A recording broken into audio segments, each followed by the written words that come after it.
Kumambyo na nga ang di umanong mga balimbing sa Kamara.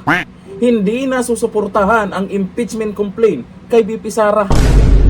Anong meron? Dahil napag-usapan ba ang mali-maletang pera? O baka takot lang kayo na magalit ang taong bayan kung ipa-impeach nyo si VP Sara? O ito, may partido na rin po na hindi na susuportahan ang impeachment complaint kay VP Sara dyan sa Kamara. Ito po yung NUP.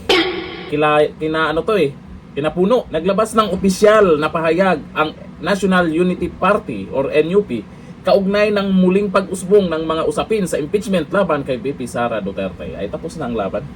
Yung mga gigil na gigil noon na ipa-impeach si VP Sara, at alam po natin ang partido na ito ay malakas din ito pagdating sa politika. Ngayon, eto, may opisyal na pahayag po nila na hindi na susuportahan. Ano kayang meron? Bakit biglang nagbago ang isip ng mga to? Sa kanilang press statement, iginiit ng NUP na ang impeachment ay hindi dapat gawing sandatang pampolitika. Aba, tama na yung sinasabi nila. Kundi isang seryosong mekanismo ng konstitusyon upang papanagutin ang mga opisyal ng gobyerno. Tama ka na naman ah. Ito ang panawagan nila. Unahin ang mas mahalagang issue ng bayan. Binigyan din ng NUP na dapat paglaanan ng Kongreso ang oras, atensyon, at mga yaman nito sa mas agarang suliranin ng bansa. Ayon sa partido, ang pagpapatuloy ng mga pagdinig sa mga isyong dati nang naimbestigahan ay maaaring makaagaw ng atensyon mula sa mas direktang usapin tulad ng ekonomiya, seguridad, at pang-araw-araw na kapakanan ng mga Pilipino. O eto, lumabas ang payag ng NUP sa gitna ng una, pag-anunsyo ni VP Sara Duterte na tatakbo siya sa pagkapangulo sa 2028. Yun kaya ang naging dahilan.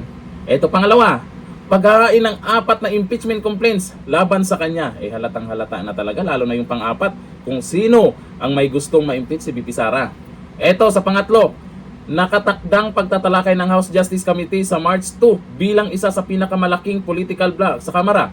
May malaking impluensya ang magiging tindig ng NUP sa direksyon at kapalaran ng impeachment proceedings laban sa Vice Presidente.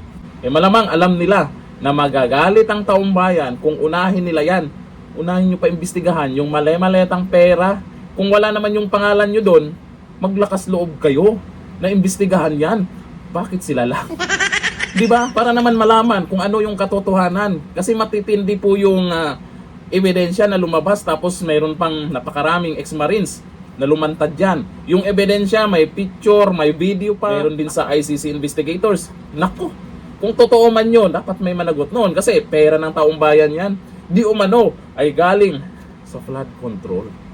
Sa usapin ng korupsyon, hindi dapat kalimutan yung number 1 na dapat pag-usapan, yung maanumalyang flood control project. Ito, ang sabi ng mga nag-comment dyan sa pahayag po ng NUP. Sabi ni Paolo Rolico, malapit na kasi ang 2028. Kailangan nilang sumabay sa agos ng ilog. Sabi ni Shell GT, malabo talaga pag walang malet. Malabo daw pag walang maleta. Naku po. Sabi ni Julieta Romano, unbelievable. What's the reason behind the sudden change? Just wait and see. Biglang nagbago yung ano nila eh. Sa bagay, magandang balita din naman ito. Dahil dumami pa lalo ang mga kongresista na hindi na susuporta dyan sa impeachment kay VP Sara Duterte. Nag-aalangan sila na suportahan yan. Kasi nakaabang po ang taong bayan kung sino ang papabor dyan. Hanggang dito lang natin. Bye-bye.